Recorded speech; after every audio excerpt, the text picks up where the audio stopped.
nous allons créer une carte leaflet qui va nous permettre de trouver un rayon d'un kilomètre autour d'un point qui nous intéresse. Admettons que vous habitiez à Rennes, rue de Saint-Malo. Donc voilà, ça vous géocode l'endroit qui vous intéresse et vous vouliez voir ce que ça donne parce qu'en fait, au moment d'enregistrement, le 1er avril, eh bien, il y a une période de confinement qui fait qu'on n'a pas le droit de sortir à plus d'un kilomètre de chez soi. Donc pour savoir si vous êtes en infraction ou pas quand vous allez vous promener, eh bien voilà, cette petite application va vous aider. Et en cliquant sur le lieu de votre domicile, vous avez vu, ça va cliquer, ça vous crée un rayon et ensuite ça dézoome pour que vous puissiez voir réellement jusqu'où vous pouvez aller, aussi bien au nord, sud, ouest que est. Alors, la bonne nouvelle, c'est que finalement, toute la partie géolocalisation, on peut l'obtenir en allant simplement sur le site officiel de ESRI, SRI ou ESRI. Donc voilà, ceux qui ont fourni la surcouche, on peut dire, à cette carte. Et donc on va récupérer cette première partie. Hein. Donc ça correspond au fait de simplement pouvoir faire une recherche. Hein. Voilà. En revanche, quand on clique, ici on n'obtient pas le cercle avec la circonférence qui nous est tellement utile en ces périodes de confinement. Donc ce qu'on va faire, on va rajouter cette fonctionnalité. Et de même que le fait de pouvoir dézoomer pour voir à une échelle ou zoomer, ça dépendra, une échelle intéressante. Donc c'est parti. Alors pour obtenir cette fonctionnalité de geocoding, allez, nous allons récupérer finalement ce starter, ce template, hein, ce premier template de démarrage, on va l'expliquer. Alors dans le Sandbox, hein, c'est mon répertoire de travail habituel pour les petites expériences comme celle-là, nous allons nous créer un petit répertoire qui s'appellera Leaflet Geocoding.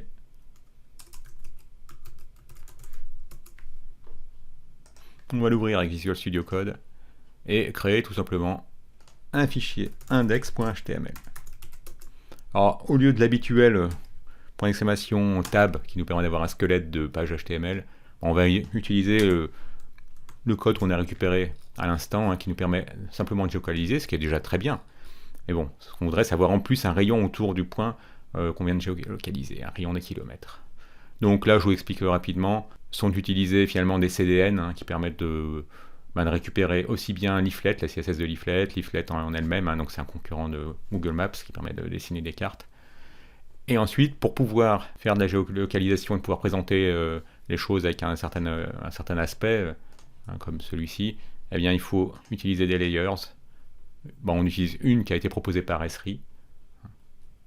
Et surtout pour la géolocalisation, eh bien, est utilisé ce fichier. Toujours récupéré depuis un CDN, Esri leaflet geocoder.js. Et ensuite, pour le fonctionnement, c'est simple, vous avez une div qui a pour ID map.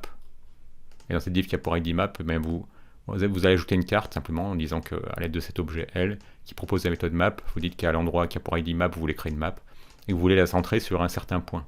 Bon, ce point ne nous intéresse pas trop, on va voir autour de quoi ça centre. Puis là, c'est le zoom. Donc là, on est assez peu zoomé, on devrait voir plusieurs continents. Et clic droit pour lancer Live Server. Donc ça nous lance Live Server. Voilà, ici même, vous avez vu, on est centré sur les États-Unis et sur une grande échelle. Nous, on préférait être centré sur la France. Hein, étant donné que j'habite pas loin de Rennes, je vais prendre les coordonnées GPS de Rennes. Donc pour ça, c'est tout simple. Hein, il suffit de changer les coordonnées GPS ici pour ajouter une longitude et une latitude de la ville de Rennes. Alors on va prendre la longitude 48,11 72 66 et la latitude légèrement à l'ouest du méridien de Greenwich de moins 1,67 79 26. Voilà. Puis on a dit qu'on zoomerait un peu plus. Donc on va mettre un niveau de zoom de 7. Voilà, vous avez vu maintenant, on est un peu plus zoomé et on est plus centré. Alors on voit bien sur la ville de Rennes. Alors vous voyez que là, bon, ça vous permet de créer des tiles, c'est des tuiles. Hein. Tiles, c'est tuiles en anglais, donc une carte est composée de plusieurs tuiles. Donc ça a été fait pour vous. Hein, et puis ça a utilisé. Donc ça c'est quelque chose que vous devez ajouter nativement quand vous récupérez une tuile. Tout ça vous est fourni, vous n'avez pas à trop vous casser la tête. Et donc on ajoute à quoi donc? À la carte qui a été créée, ligne 61. Et ensuite pour la géolocalisation qui vous est fournie par Esri, hein, par ce fichier JS hein, qui avait été récupéré, ici même, ligne 38, eh bien ça vous donne la possibilité de faire du geocoding en disant que vous voulez faire une geosearch et que vous voulez l'ajouter à une certaine carte. Quelle carte? Celle qui a été créée, ligne 61. C'est-à-dire que là maintenant, nativement, vous pouvez faire une recherche. Et sur ce qu'on veut, hein, vous pourriez chercher Paris, hein, par exemple. Voilà, bah, ça nous proposerait Paris-France. Vous savez qu'il y a Paris aussi au Texas. Depuis le célèbre film, on va prendre Paris et France, voilà. Et nous, ce qu'on voudrait, c'est ajouter la possibilité de créer un cercle autour d'une adresse très précise.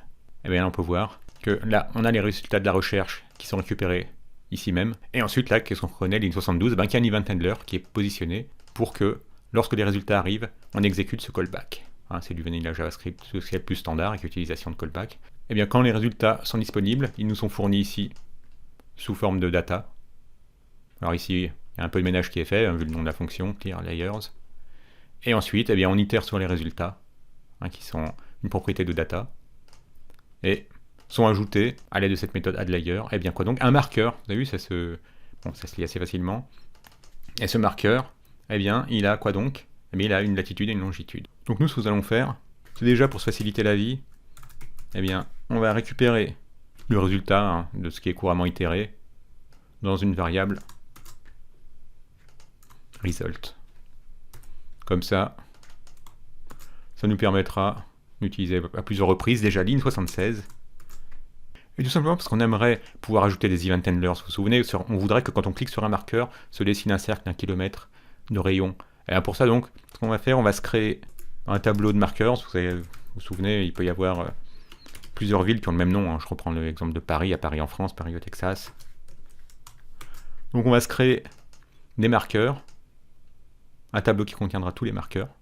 Et ce qu'on voudra, c'est, au lieu de créer le marqueur à la volée, si on peut dire, dans cette fonction addLayer, ben nous allons le créer au dehors, tout simplement pour pouvoir lui ajouter plus tard un event handler, pour pouvoir réagir à un clic sur ce marqueur.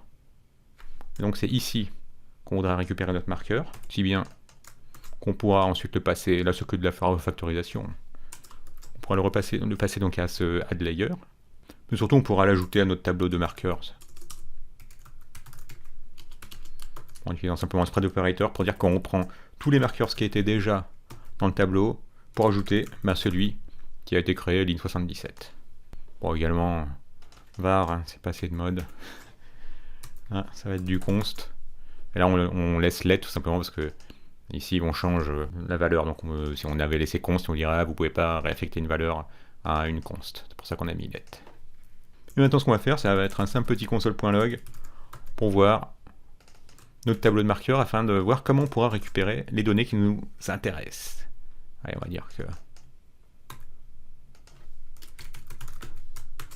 voilà, ce sera les marqueurs. On affiche notre console. C'est reparti, on va reprendre l'exemple de Paris simplement parce qu'on est sûr qu'il y aura plusieurs résultats. Alors, au lieu de sélectionner un des résultats, on valide simplement pour qu'il nous trouve tout ce qui correspond à Paris. Donc il y a des choses au States, il y a des choses en France. Donc, vous avez vu là, on reconnaît nos lignes 80, notre petit console.log de tous les marqueurs. Et donc on peut voir que nos marqueurs, elles ont une structure assez claire du fait que ce qui nous intéressera, ce sera les latitudes et longitudes, pour pouvoir créer un cercle autour de ce point-là. On a une référence aussi à la carte sur laquelle sont les marqueurs, etc. Ce qui nous intéressera sera de positionner un cercle autour d'un point qui aura par exemple cette latitude de 36.30 et de longitude de moins 80, etc. Bon, c'est plutôt celui-ci qui nous intéresserait. Allez, c'est parti. Donc ce qu'on veut faire, c'est ajouter un event handler sur chaque marqueur, donc avec l'aide de la méthode on. Et donc quand un clic se produit, on pense bien l'écrire comme il faut, eh bien, vous voudrez appeler une méthode qu'on décide d'appeler addRadius, qui nous permettra d'ajouter un rayon autour. Et donc créons au-dessous cette fonction qu'on a décidé d'appeler addRadius, et à laquelle on passera le marqueur autour duquel on va ajouter un rayon. Et par défaut, nous, comme on sait qu'en France, avec cette histoire de confinement, on ne peut pas aller en ce moment à plus de 1000 mètres, 1 km autour de chez nous, comme le rayon il sera indiqué en mètres, par défaut, s'il n'est pas indiqué, on mettra 1000 mètres pour 1 km. Ouais, on s'assure à l'aide d'un bon vieux console.log. On sera bien rentré dans cette fonction. Voilà, on indique donc qu'un marqueur aurait été cliqué, et on va s'assurer qu'on aura bien récupéré ce marqueur. Ouais, bon, on va se mettre sur ce qui nous intéressait initialement, c'était la rue de Saint-Malo à Rennes. Hop, on voit bien. Ah, Ligne 86. Ah oui, on n'a pas cliqué dessus. Voilà, cliquons dessus. Voilà, c'est bon. Je me demandais pourquoi, parce qu'on n'avait pas la chose correspondante, parce qu'on n'avait pas cliqué. C'est un event handler qui écoute les clics. Donc voilà, on voit qu'on reçoit bien un marqueur, et donc on reçoit bien ce qui nous intéressera ici, ce sera cette propriété lat lng qui comporte donc une latitude. Donc on fera lat.lng.lat pour la latitude, lat.lng.lng pour la longitude. Donc on voudra tracer un rayon autour. Comment est-ce qu'on fait pour tracer un rayon? En cherchant dans la doc. C'est tout simplement en utilisant de nouveau cet objet L qui a une méthode circle à laquelle il faut passer un tableau qui comporte une latitude et une longitude. On a dit que sur l'objet marqueur, ça s'obtenait à partir de la propriété lat lng. .lat pour la latitude et lat lng. .lng pour la longitude. Et en outre, il faut lui indiquer un rayon. Voilà. Ça, c'est un deuxième argument qui a pour nom radius, dont la valeur sera ce_radius.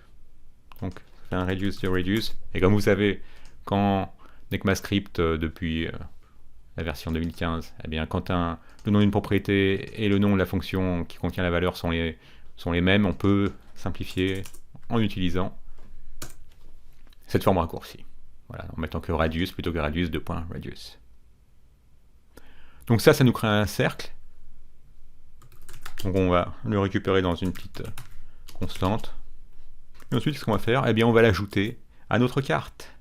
Et notre carte, donc on l'ajoute à notre carte. On l'avait appelée, vous vous souvenez, pour ça on l'avait récupéré de l'exemple de Esri, ligne 61, map. Donc on l'ajoute à map.